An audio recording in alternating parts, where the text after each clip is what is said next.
Hola a todos y a todas, mi nombre es Juan Pablo, soy un trabajador del Fuero Civil y militante de la agrupación Marrón. Tengo el honor hoy de presentarles un nuevo curso que desde la Unión de Empleados de la Justicia de la Nación les acercamos por este medio a ustedes, con el fin de capacitarnos y poder brindar así un mejor servicio de justicia. Lo estamos haciendo con diferentes personalidades y agentes destacados del ámbito del derecho en general y de la justicia en lo civil en particular. Desde la Unión mantenemos el firme compromiso con los trabajadores y las trabajadoras, y para ello sentimos indispensable oír las diferentes voces del ámbito de la justicia, en una justicia que está en emergencia por las deficiencias edilicias y por un sistema de gestión judicial que debería haber sido una herramienta tecnológica fundamental y se ha convertido en el mayor obstáculo del trabajo diario. Por eso, creemos en la necesidad de capacitarnos porque de esa manera nos beneficiamos nosotros y el justiciable, porque como siempre sostuvimos desde el gremio, nosotros somos la solución y no el problema. Hoy tenemos el honor de compartir el curso dictado por el doctor Cristian Petis, juez titular del Juzgado Nacional de Primera Instancia en lo Civil 98 y docente en diferentes casas de estudio. El mismo trata sobre la división de condominio. Quiero agradecerle al doctor Petis por su compromiso y a todas y a todos los que se sumaron en este curso. Desde ya, la intención es capacitarnos para brindar un mejor servicio de justicia. Muchas gracias. Buenos días, mi nombre es Cristian Petis. Un amigo me ha pedido que prepare una breve exposición sobre un tema que es el relativo a la división de condominio. Así que, bueno, en homenaje a esa amistad van estas palabras. Según me comentó, este video está orientado a empleados del Fuero Civil Nacional, por lo que voy a tratar de evitar caer en teorizaciones que me parece que no aportan mucho. Pero bueno, a veces va a ser necesario hacer alguna referencia teórica. Y digo esto porque para entender un poco, para comprender mejor lo que es la división de condominio y el trámite de la división de condominio, es necesario saber, bueno, qué es el condominio y cómo se llega a esta situación en la cual uno de los condóminos promueve un reclamo respecto de otros condóminos, reclamando o requiriendo la extinción de esa comunidad conformada por el condominio. Y en este sentido, bueno, partimos de lo que es la definición de condominio, que está señalada, está sentada en el Código en el artículo 1983, que nos dice que el condominio es el derecho real de propiedad que pertenece a varios que son los condóminos, son los titulares de este derecho real, que recae sobre cosas que pertenecen a esos condóminos por una parte indivisa. Ahora vamos por partes. Tenemos que tener en claro que es un derecho real, y en esto, insisto, para no caer en teorizaciones, me remito a la concepción, al concepto de derechos reales que establece el Código en el artículo 1882. Es un derecho real principal por oposición a los derechos reales accesorios, que son en nuestro derecho la hipoteca, la prenda y la anticresis. Y es un derecho real que se ejerce por la posesión, con lo que va de suyo que si se ejerce por la posesión es un derecho real que recae sobre cosas que pueden ser muebles o inmuebles. Si tuviéramos que describir este derecho real, tendríamos que decir que presenta tres notas características que lo singularizan. La primera es la existencia de una pluralidad de titulares, es decir, el condominio es un derecho real que presenta como titulares a dos o más personas, que pueden ser humanas o jurídicas, y no hay número máximo de titulares, pero sabemos nosotros que cuanto más sean los titulares, más complicada va a ser el ejercicio del condominio, ¿sí? Pluralidad de titulares, unidad de objeto, esa es otra de las notas que presenta el condominio, que en realidad es una nota que presenta todos los derechos reales. Los derechos reales se ejercen sobre cosas ciertas y determinadas, salvo en algunos casos concretos donde la ley autoriza que puedan recaer sobre bienes que no son cosas, pero eso dejémoslo de lado porque no se aplica al condominio. El condominio recae sobre cosas ciertas y determinadas. A veces se habla del condominio sobre universalidades, sobre una biblioteca, sobre un rebaño, pero en rigor la universalidad no es una cosa, por lo que el condominio no recae sobre la biblioteca, recaerá en todo caso sobre los libros que integran esa biblioteca, recaerá sobre los animales que componen el rebaño. Sobre cada uno de esos libros, cada uno de esos animales habrá un condominio, ¿sí? Pero no sobre el conjunto. Pero la tercera nota, y tal vez la más característica, es aquella que señala que en el condominio está presente un elemento que no está presente en otros derechos reales, que es la existencia de una parte indivisa. Cada condomino es titular exclusivo de una parte indivisa. ¿Y la parte indivisa qué es? Es una medida del derecho de cada comunero.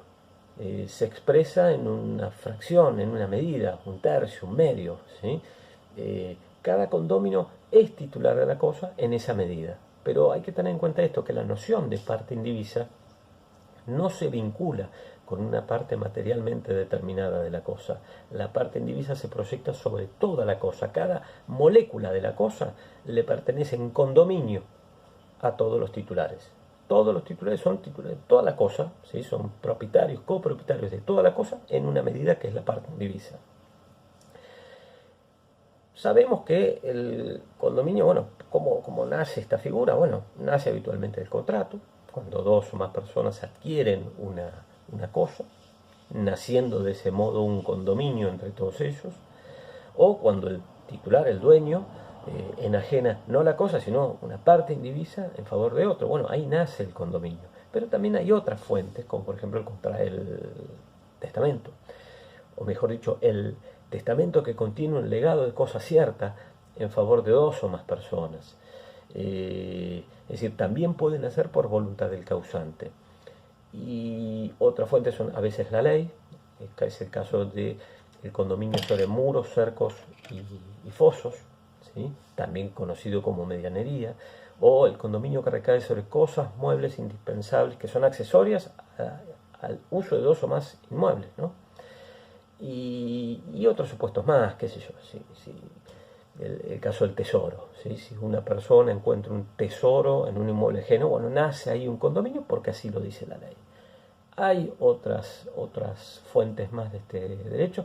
La más conocida tal vez sea el caso de la prescripción adquisitiva, dado que este es un derecho real que se ejerce por la posesión, ¿no?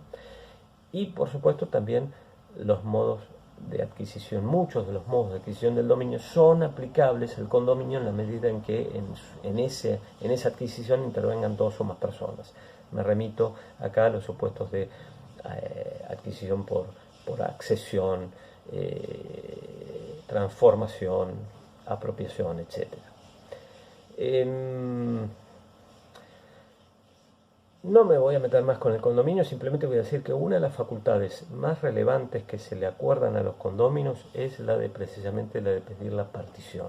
Esta facultad está contemplada en el artículo 1997 del Código Civil y Comercial y se resume en esto: cada condómino puede en cualquier momento, cualquiera sea la importancia de su parte indivisa, pedir la partición de la cosa, ¿sí?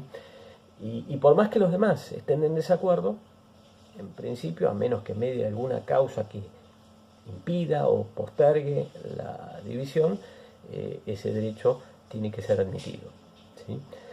Entonces, un poco tomando esta facultad, me meto en lo que es la temática que me han pedido sobre la que me han pedido que hable, que es la relativa a la división de condominio.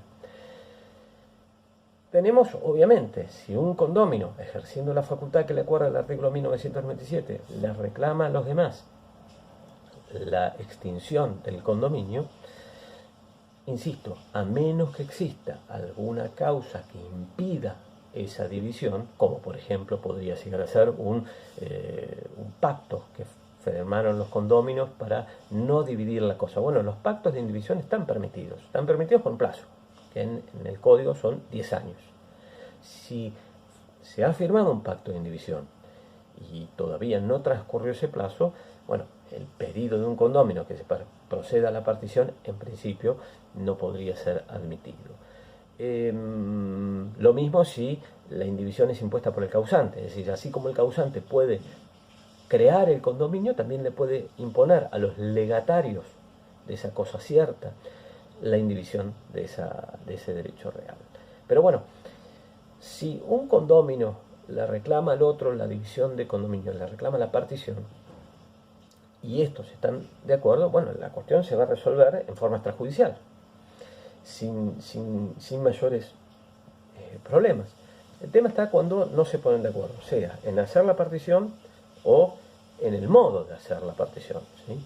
Entonces, ahí en ese caso tenemos lo que nosotros nos llega la noticia con esto que llamamos el juicio de división de condominio. Y precisamente es un proceso de conocimiento en el cual en la primera que tiene que integrarse necesariamente, hay un litisconsorcio pasivo necesario con todos los condóminos, y en el transcurso de ese proceso de conocimiento lo que se verifica, lo que el juez tiene que verificar es precisamente que no medie ninguna causa que impida la división de condominio, ¿sí? Si es así, el juez va a admitir la demanda ordenando dividir el condominio. Una vez que está firme esa sentencia, empieza la parte que a mí me interesaba hablar, que era lo que tiene que ver con la división propiamente dicha de condominio o la ejecución de la sentencia que ordena la división de condominio. Y en este caso lo que tenemos que hacer, lo que el juez debería hacer es, una vez firme la sentencia, convocar a todos los condóminos y ya despejadas las dudas acerca de que no hay motivo que impida la división, preguntarles, bueno, ¿cómo vamos a hacer esta división de condominio? En un marco de una audiencia tendrán que ver de qué manera se va a liquidar la cosa. Tenemos que tener en cuenta que en este aspecto el Código Civil y Comercial trae reglas específicas y concretamente el artículo 1996 señala que la división de la cosa común queda sometida a las reglas que regulan la división de la herencia. Es decir, nos remite a las normas donde se detalla, se regula cómo se hace la partición en materia de sucesiones, ¿sí? Y en esa remisión es en la medida que se traten de reglas compatibles con lo que es la figura del condominio, ¿no? Y es una remisión directa al régimen impuesto por los artículos 2369 y siguientes del Código Civil y Comercial, que insisto es donde se regula sobre la partición de la herencia. Y de esas normas sacamos, en lo que a nosotros nos interesa, que el Código sienta el principio de que la regla de que la partición tiene que hacerse en principio en especie. Es decir, si supongamos un inmueble de grandes proporciones, bueno, la manera de hacer la división de condominio es fraccionándolo en tantos lotes o partes correspondan, que sean equivalentes a la parte indivisa, al interés de cada condominio en el condominio, ¿sí? Pero claro, si se puede hacer de ese modo, se tiene que hacer de ese modo. No se puede, un condominio no puede imponer la liquidación de ese gran campo, por ejemplo, si se puede hacer una división en especie, ¿sí? Si se lo puede lotear, por ejemplo. Pero a veces el inmueble no se puede dividir, o la cosa no es susceptible de un fraccionamiento, entonces ahí se impone su liquidación y venta, ¿no? Entonces, sí, obviamente, si es susceptible de una partición en especie, bueno, tendrán que los condóminos determinar la manera como se va a hacer, y si no se ponen de acuerdo, el juez tendrá que nombrar un partidor. Pero lo más frecuente es que nos encontremos con casos donde no se puede dividir en especie, que es una unidad funcional en un edificio sometido a un régimen de propiedad horizontal, que no se pueda, insisto, dividir materialmente. Bueno, en ese caso se tendrá que proceder a su liquidación, como les venía diciendo, y en ese sentido el juez les va a preguntar, bueno, ¿cómo hacemos esa liquidación? Si se ponen de acuerdo los condóminos, podrán optar por hacer esa liquidación en forma extrajudicial.